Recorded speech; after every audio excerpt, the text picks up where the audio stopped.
Benito Mussolini. The life and work of Benito Mussolini was one of the most important and decisive chapters in the course of the 20th century. The Duca, as he was known while leading Italy, was the founder of the so-called Third Way, fascism, which burst onto the international political scene with force to join the ongoing struggle between capitalism and Marxism.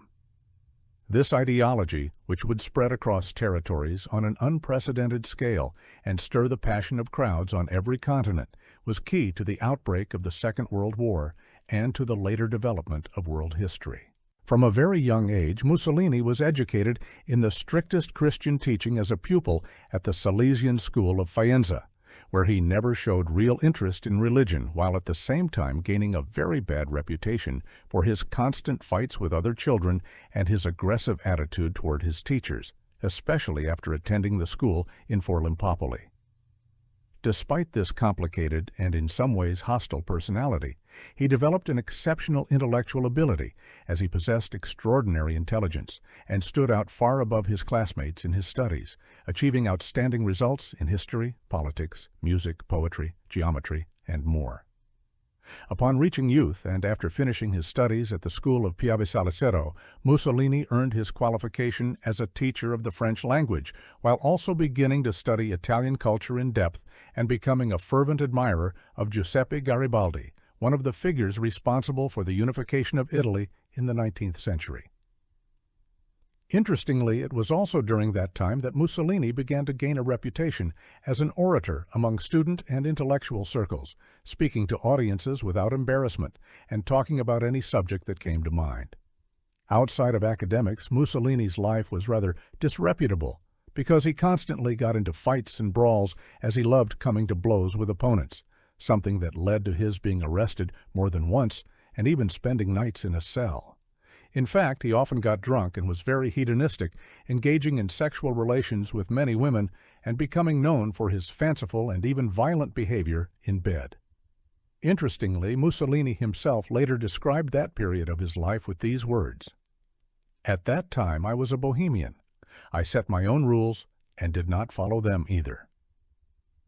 In 1900, Mussolini emigrated to Switzerland to settle in Lausanne, where he learned to speak English, German, and Spanish fluently, which made him multilingual along with the Italian and French he already knew, while also studying works such as the vitalism of Friedrich Nietzsche, the economic politics of Karl Marx, and the thought of Arthur Schopenhauer, as well as the theses of thinkers like George Sorel and Vilfredo Pareto, and the speeches of certain Italian socialists such as Arturo Labriola and Enrico Leone. At the same time, during his stay in the Swiss territory, he earned money by working in numerous jobs. He was a construction worker, Italian teacher, message carrier, wine warehouse clerk, drugstore errand boy, carpenter, and secretary of the Lausanne Bricklayers and Manual Workers Association. Unfortunately, despite his intention to remain in Switzerland longer, the government in Rome called Mussolini back in 1905 to perform military service, for which reason he was extradited to Italy and joined the Royal Italian Army, Regio Esercito, becoming part of the elite Bersaglieri Corps, in whose ranks he served for 3 years, stationed in Verona until 1908.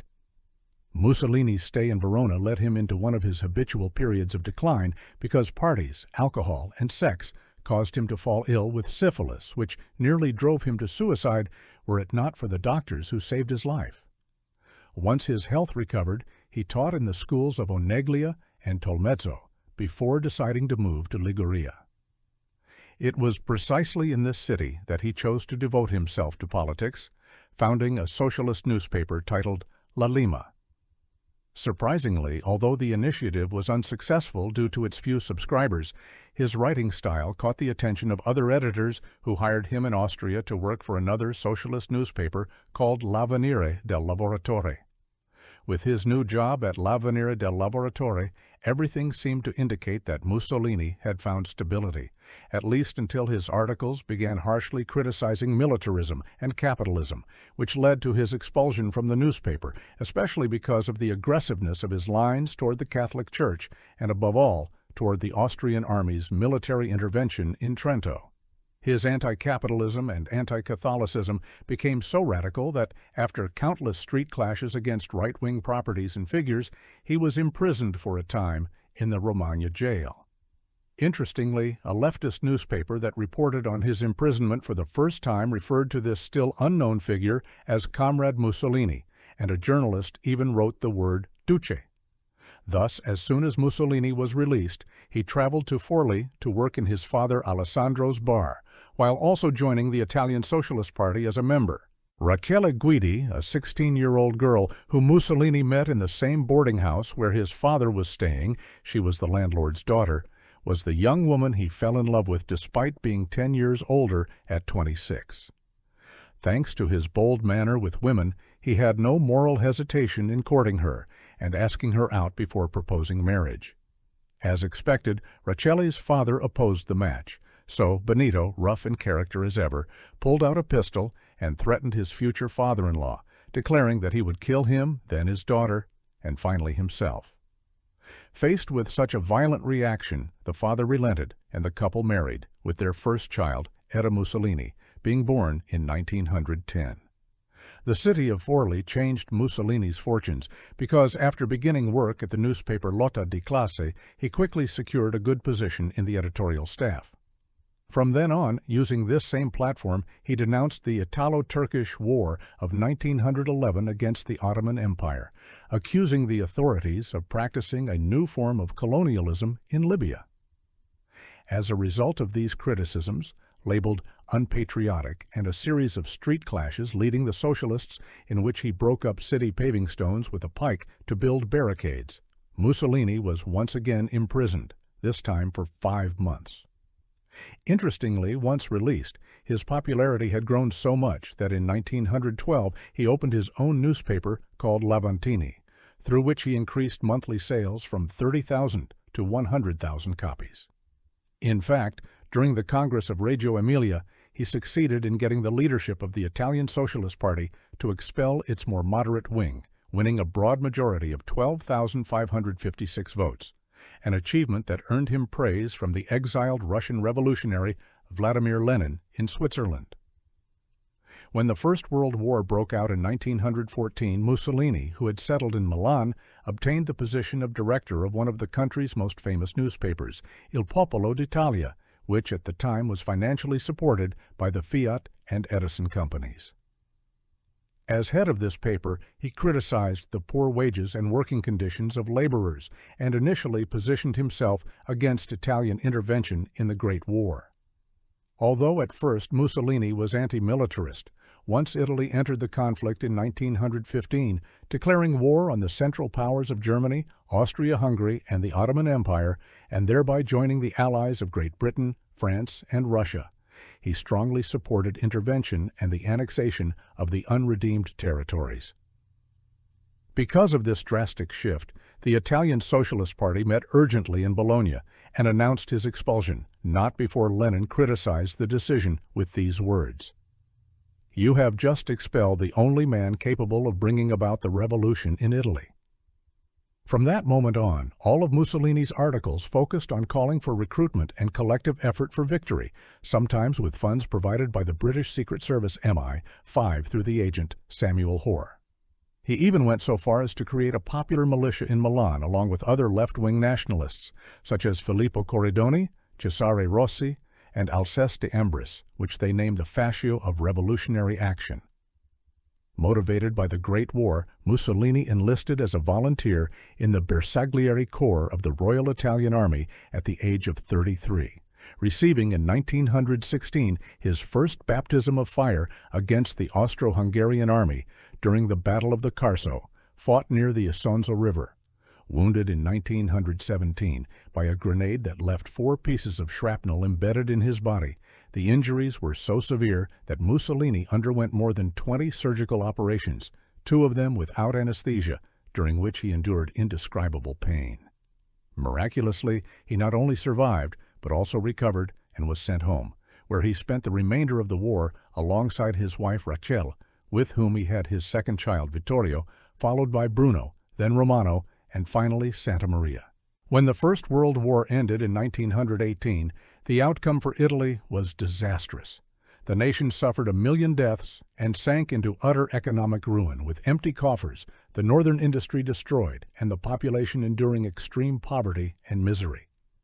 To this tragedy was added the contagion of the Bolshevik Revolution in Russia, which inspired troop mutinies, massive strikes, property collectivizations, and violent disturbances throughout the Italian peninsula. All this came while the Western Allies, Britain and France, failed to deliver the promised rewards for which Italy had entered the war. Apart from the small Austrian provinces of Bolzano, Trieste, and Trento, the territories in Yugoslavia, Albania, and Africa were not handed over, leaving most Italians feeling cheated and betrayed. Nor did the Socialist Party government help, proving incapable of improving the situation of a corrupt democracy and a worn-out liberal system that could not impose order amid the revolutionary movements driving the country toward collapse and even the brink of civil war. As a result of all these grave threats to the very survival of his homeland, Mussolini became deeply disillusioned with both the right and socialist ideals. After much reflection, he concluded that it was necessary to abandon the proletarian revolution in favor of a citizens' revolution as an essential tool to make a nation great and modern, an idea that would soon find its expression in fascism. Officially, on March 23, 1919, Benito Mussolini founded fascism after giving a speech in Milan's Piazza San Sepolcro, where he displayed his great skill as a politician and mass orator by criticizing both unions and employers, whom he blamed for setting workers and businessmen against each other, before reading to those present the famous text of the Fascist Manifesto. Immediately following this event, one that many did not yet realize would be historic, Mussolini created a militia called the Fasci di Combattimento, Combat Fasci, whose purpose was to bring order to the streets and end the prevailing social anarchy in Italy.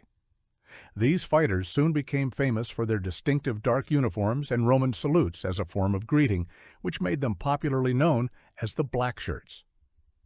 On November 9, 1921, Benito Mussolini founded the National Fascist Party in Milan, a fully revolutionary project that presented itself as an alternative or third way to both capitalism and communism.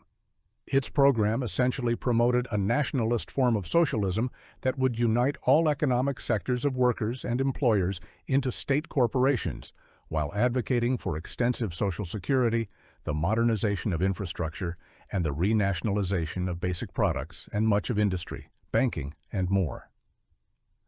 To this left-leaning vision was added a sense of Italian risorgimento, the historical revival of patriotism, and a proposal for expansion through a vital space or irredentism, aiming to annex Italian-speaking territories such as Dalmatia at the expense of Yugoslavia or the island of Malta, as well as the urgent goal of turning Italy into a Mediterranean superpower with influence in Greece, Albania, Corsica, Tunisia, and Egypt,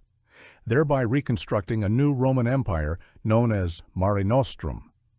Mussolini's career at the head of the National Fascist Party was unstoppable because, despite winning only 35 seats in the Italian parliament in the 1921 elections, his organization quickly grew thanks to the popularity of the Blackshirts, who pacified wide areas of Italy through brawls and violent clashes against leftist revolutionaries and members of the Italian Communist Party. In fact, through his own oratorical skill and power to persuade the masses, as well as that of his team, which included Italo Balbo, Emilio de Bono, Michele Bianchi, Cesare De Vecchi, and even futurist artists like Filippo Marinetti, Mussolini gathered more and more supporters from every social class, including workers, peasants, soldiers, entrepreneurs, police officers, and the middle class. His greatest success came during the general strike of the summer of 1922, when the Blackshirts thwarted the event and forced all demonstrators to disperse. This incident, which nearly triggered a general leftist uprising and even threatened civil war, led Mussolini to decide to act before his opponents and organize his own fascist revolution. On October 28, 1922, the March on Rome took place, when Benito Mussolini led 25,000 Blackshirts who set out from various cities of the country and advanced toward the Italian capital. This undertaking, also known as the Fascist Revolution, required not a single shot to be fired because working-class crowds enthusiastically joined the column, as did law enforcement officers such as police and soldiers who offered no resistance. Mussolini eventually arrived in Rome to be received by the civilian population as a sort of Julius Caesar, before proceeding to the royal palace and addressing King Victor Emmanuel III of Savoy with the following words: "I beg your Majesty's pardon for having to present myself in a black shirt, returning from a battle, fortunately bloodless, that had to be fought. I bring to your Majesty the Italy of Vittorio Veneto, reconsecrated by victory, and I am your Majesty's faithful servant." Convinced by the words of this man he had just met, and after the Parliament was dissolved, the monarch agreed to form a coalition government under the leadership of the National Fascist Party, with Mussolini as head of government. With this decision began a new historical and revolutionary period that would become known as the Fascist Era. During the coalition government in which Benito Mussolini served as head of government, he achieved two fundamental successes. First, he improved Italy's economic situation thanks to the confidence inspired by his proposals for order and peace. And second, he abruptly halted leftist revolutionary movements through the violent actions of the Black Shirts. Thanks to these popular triumphs in the elections of April 6, 1924, the National Fascist Party won 4,653,488 votes and therefore 374 seats, the equivalent of 64.9% of the Italian parliament. Unfortunately, this overwhelming electoral victory was nearly undone when a group of fascists acting on their own, Mussolini himself had no involvement, kidnapped and murdered Giacomo Matteotti, leader of the Unitary Socialist Party. This triggered an unprecedented parliamentary crisis that nearly toppled the National Fascist Party in 1925. Only Mussolini's determination, when in a bold move he stepped up to the podium to silence and dissolve the entire chamber, secured the necessary support from the authorities to dismantle the liberal democratic system and assume full powers, establishing a single-party regime and proclaiming himself Duce, or leader of Fascist Italy. Fascist Italy, founded by Benito Mussolini, was a revolutionary state in contrast to liberal democracies and communist countries because it instituted a true fascist regime politically, socially, and economically. With the creation of the Grand Fascist Council, presided over by the Duce, the rivalry between workers and employers was eradicated, as a series of prefects henceforth resolved labor disputes. At the same time, a broad social security system was promoted. Wages were increased, the 8-hour workday was enforced, pensions for the elderly were approved, public health care was improved, industrial production tripled, and more modern infrastructure, paved roads, tunnels, railway lines, airports, was built, among other initiatives. As a result of these profound changes, Italians' purchasing power rose, birth rates increased, life expectancy lengthened, and a large middle class emerged. Even long-standing problems such as the Mafia in Sicily and the Camorra in Naples were completely suppressed. Their leaders were executed and the rest imprisoned or exiled, while the wheat crisis in southern Italy was remedied through extensive harvesting campaigns in which Mussolini himself worked bare-chested to set an example.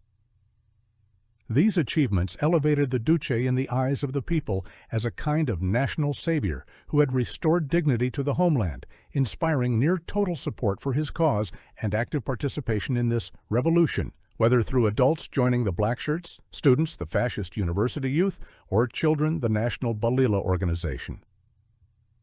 Abroad, major leaders also praised Mussolini's remarkable work. For example, U.S. President Franklin Delano Roosevelt, British politician Winston Churchill, and Indian nationalist leader Mahatma Gandhi.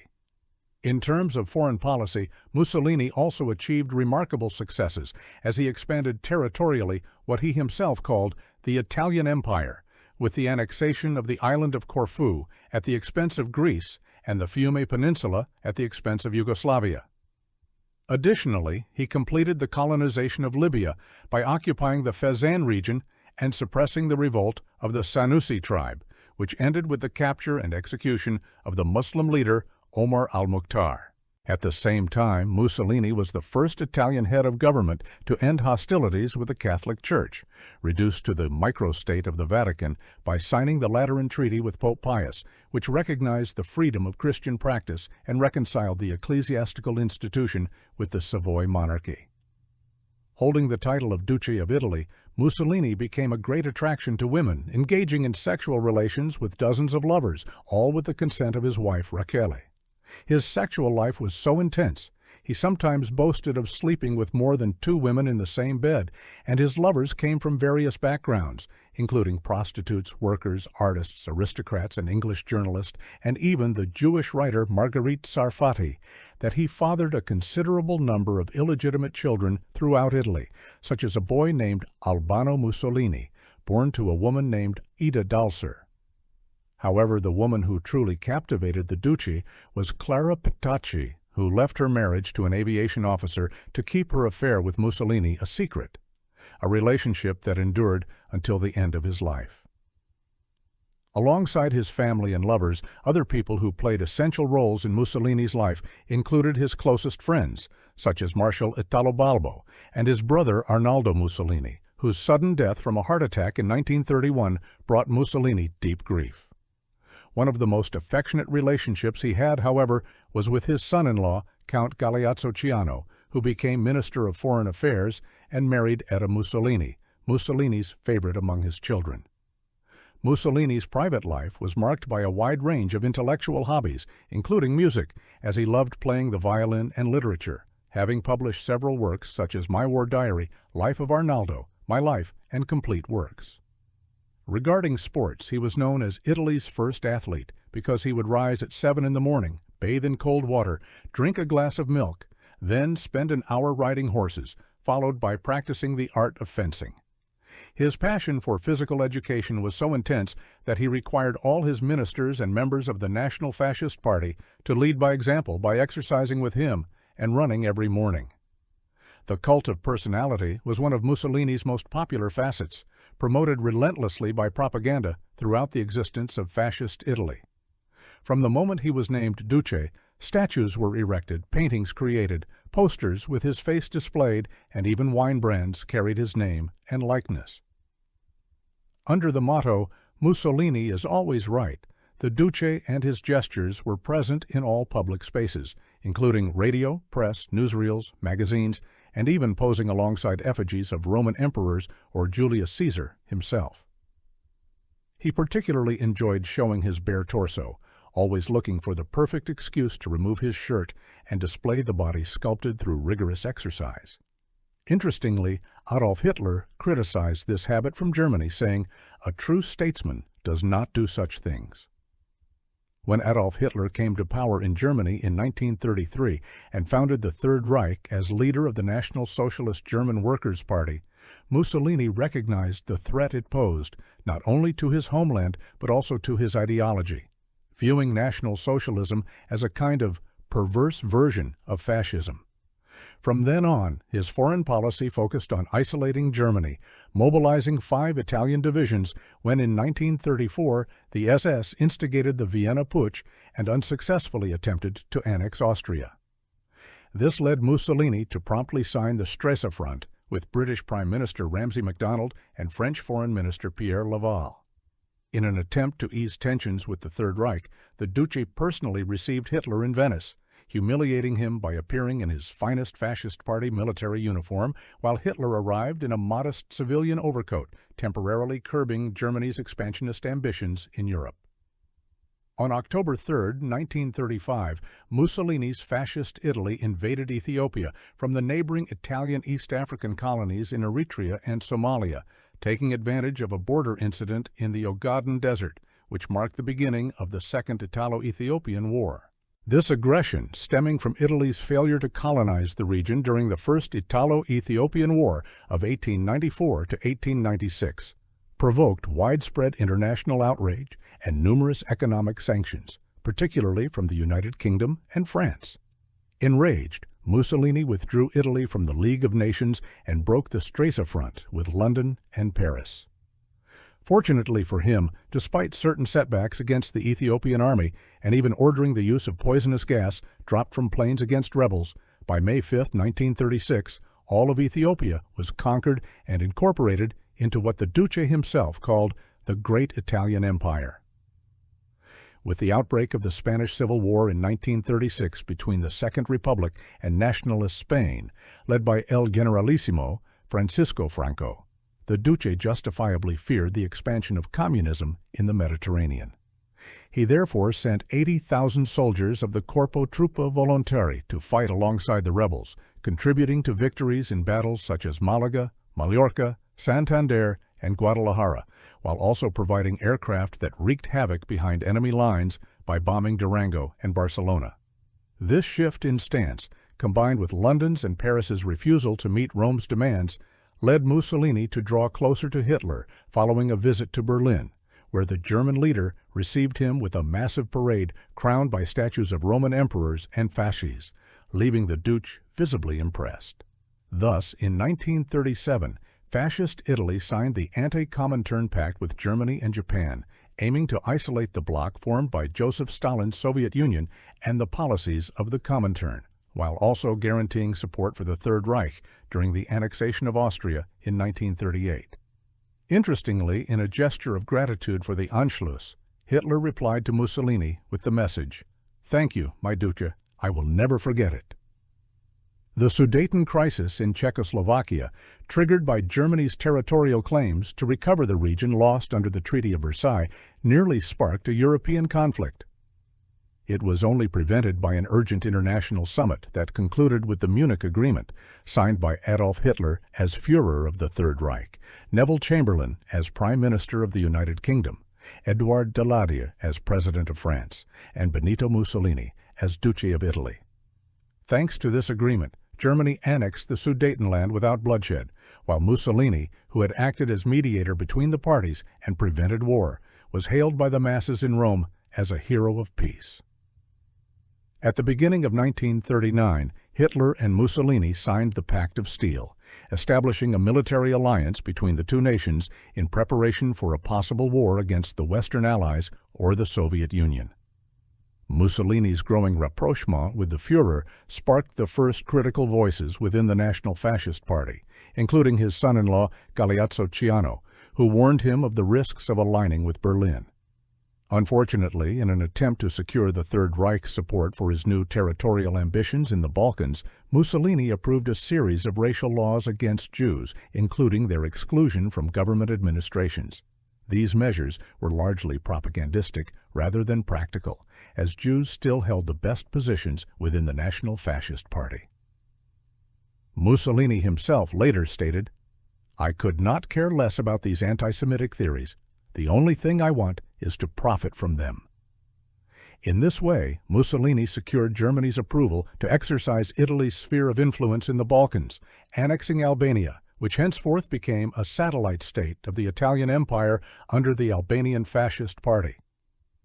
When the Second World War broke out in September 1939, with Germany's invasion of Poland and the subsequent declarations of war by Great Britain, France, and the Commonwealth, Benito Mussolini announced Italy's strict neutrality, imagining that the Allies would defeat the Third Reich.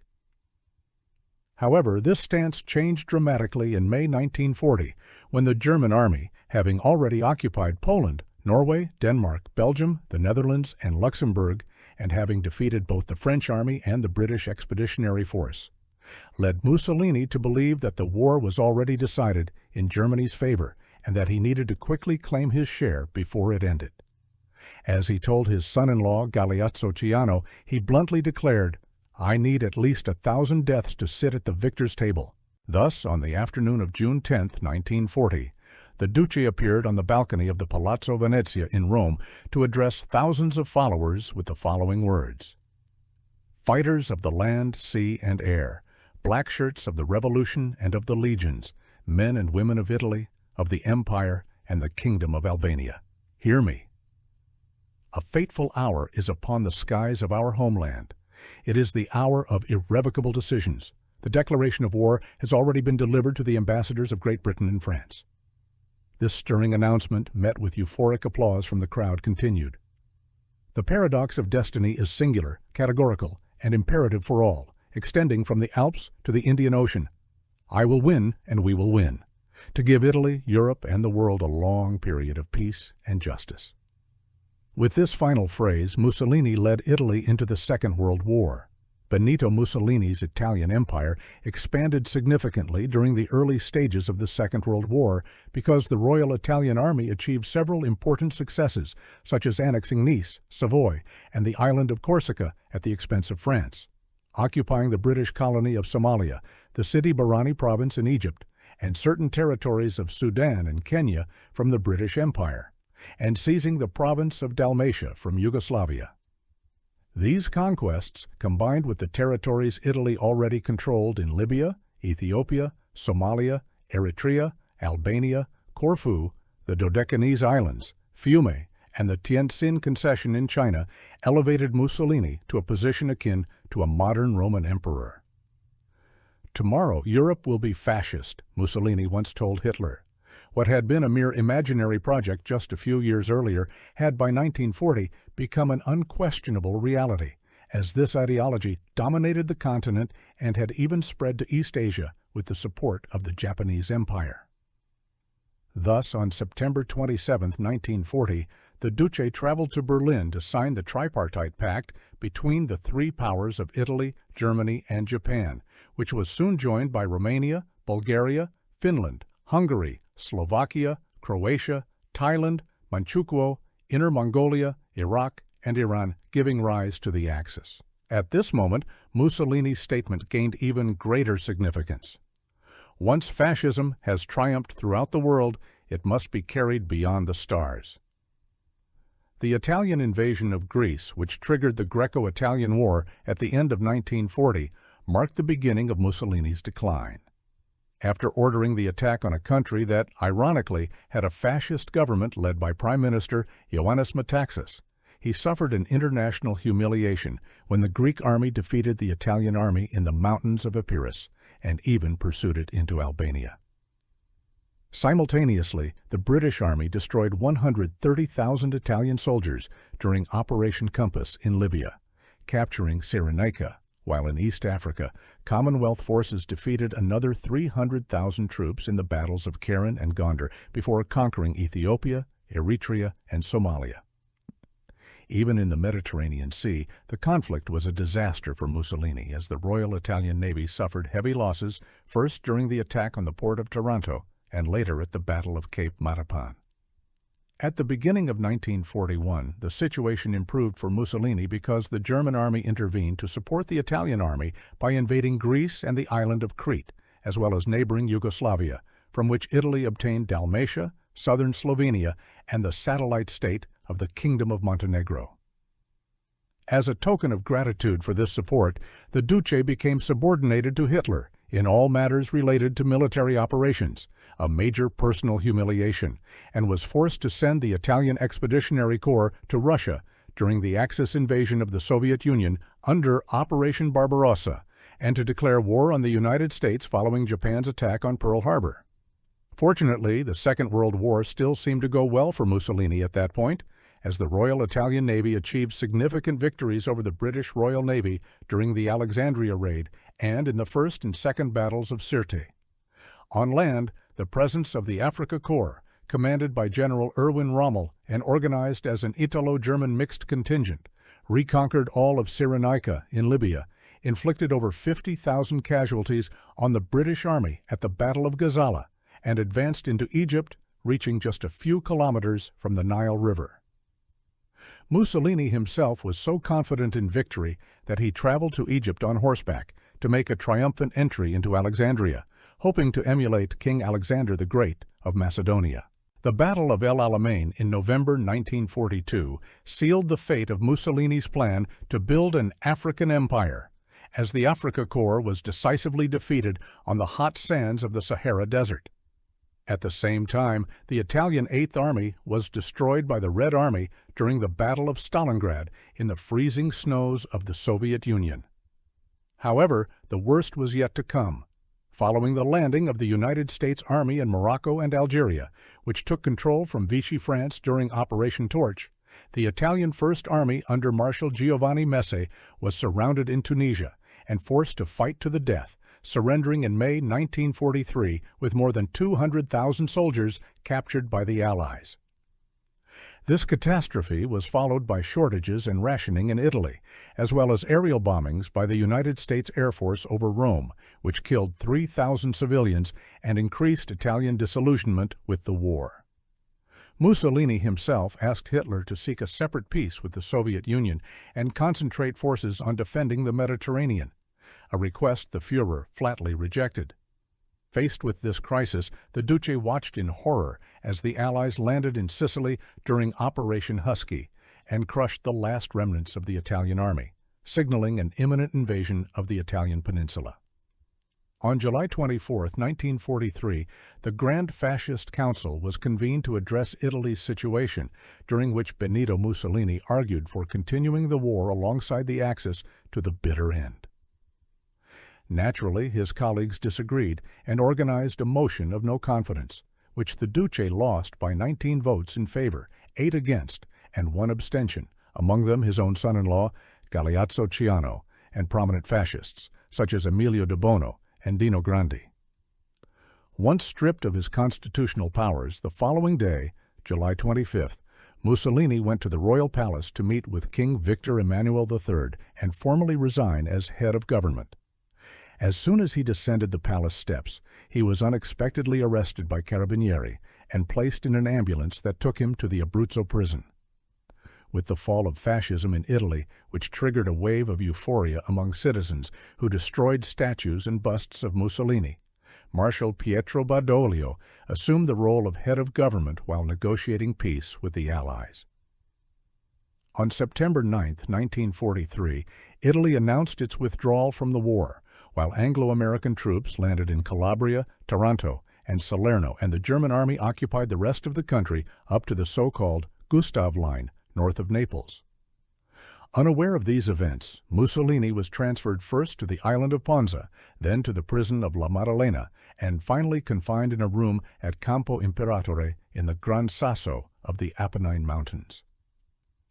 However, against all security expectations, on September 12, 1943, German commandos aboard gliders led by Captain Otto Skorzeny landed at Gran Sasso, overwhelmed the monarchical garrison, and rescued Mussolini, who happily remarked, "I knew the Führer would not abandon me."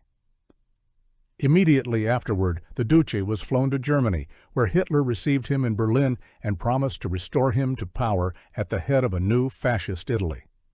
On September 23, 1943, the Italian Social Republic, or Republic of Salo, was founded, restoring Benito Mussolini as Duce and encompassing territory in central and southern Italy, including Sardinia, stretching from Salerno through Rome to the Alps.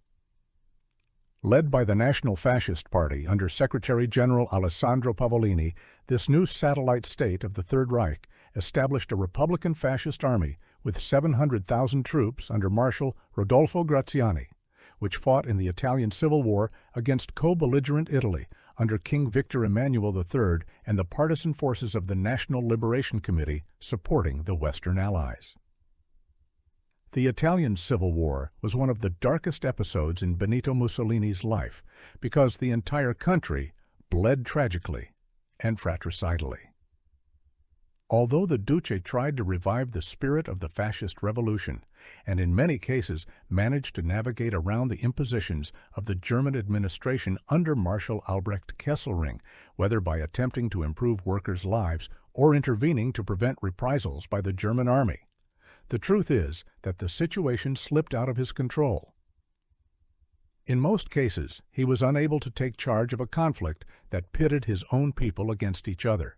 In fact, the fascists grouped into the Black Brigades committed countless crimes, hanging and executing anyone suspected of being anti-fascist, while the anti-fascists also killed thousands of collaborators in favor of the Axis, generating unbearable bloodshed throughout the country. The Duce also lacked sufficient power to prevent 7,500 Italian Jews from being deported by the SS and murdered in the Holocaust. even though just before 1943 Mussolini had sheltered over 30,000 fleeing German persecution.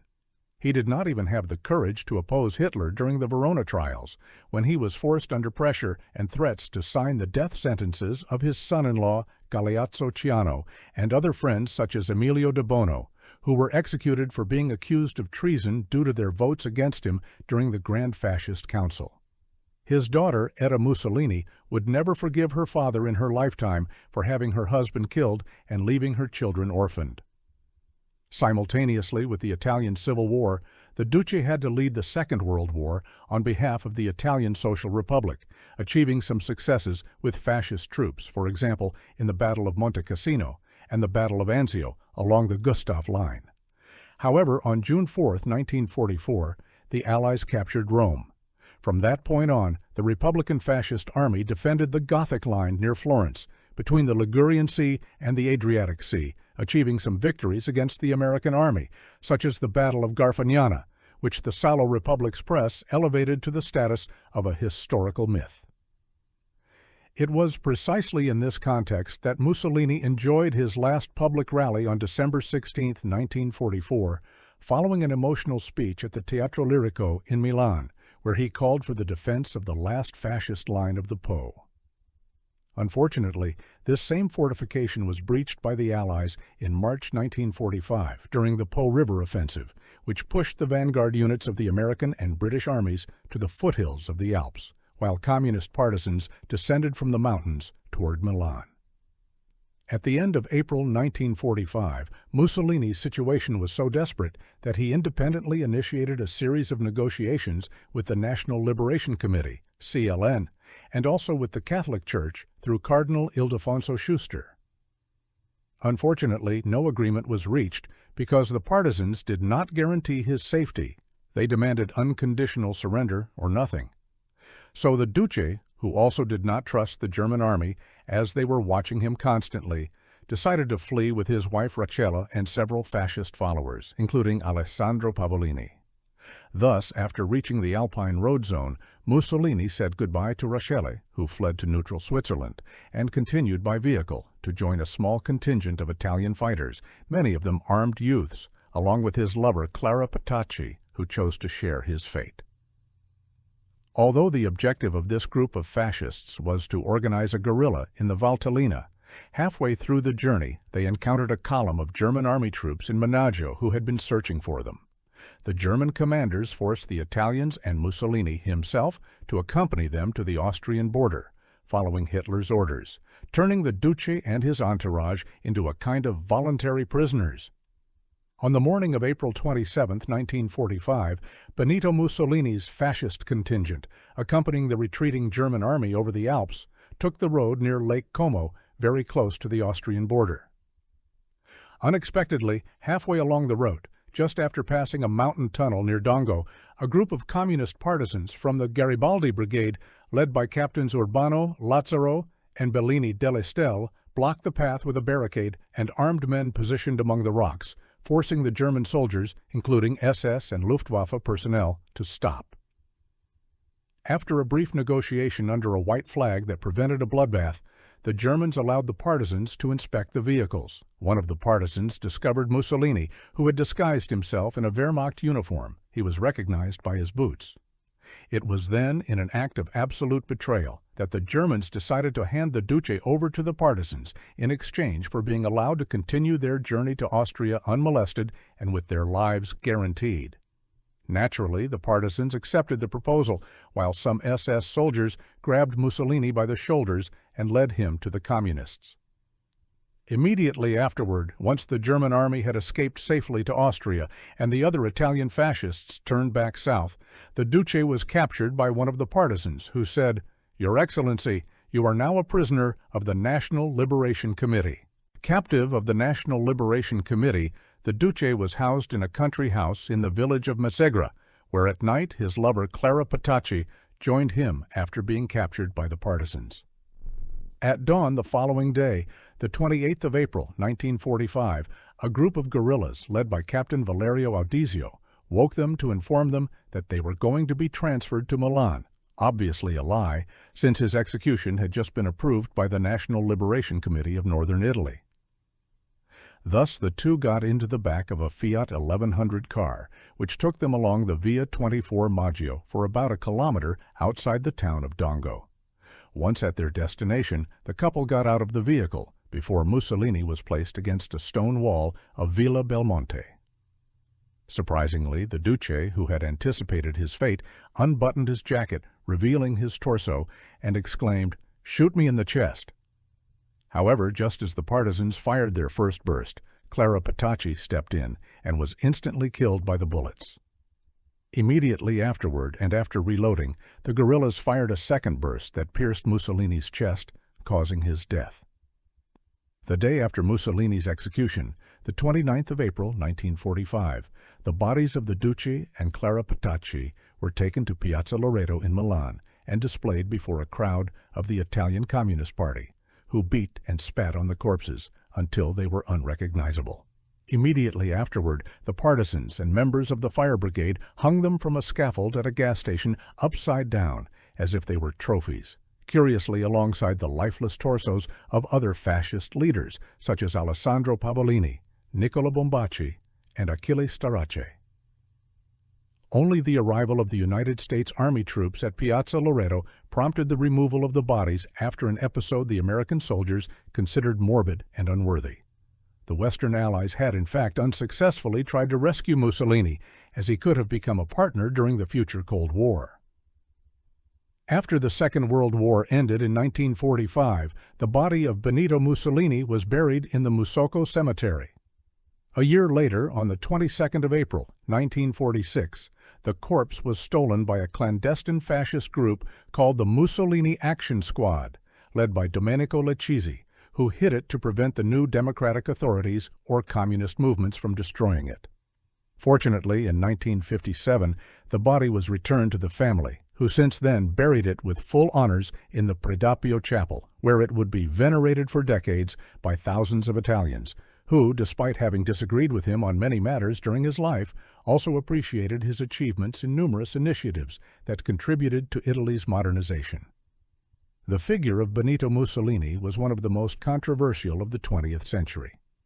Despite his great error in leading his people into the horrors of the Second World War and his role as a mere puppet of the Third Reich during the Salo Republic, sometimes displaying clearly criminal behavior during the Italian Civil War, his excellent work in other areas undoubtedly made him a figure admired not only by Italian society at the time, but even by his enemies. Indeed, one of the economic successes of the United States and President Franklin Delano Roosevelt with the New Deal was copying Mussolini's model and consulting fascist experts, referring to the Duce as an example to follow, an opinion that the Prime Minister of Great Britain, Winston Churchill, also shared after describing him as the greatest statesman of our times. In fact, the founder of the Third Way between capitalism and communism achieved a total triumph with his fascist revolution because he not only turned Italy into a political and military power with a prosperous middle class, but also, from his emergence on the international stage, fascism altered fundamental issues and launched the so-called welfare state, balancing the relationship between employers and workers, offering broad social security, and promoting public works. Such was the impact of the Duce's initiatives, regardless of whether their consequences were direct or indirect, that Mussolini's work unquestionably came to be regarded by many experts as historical greatness.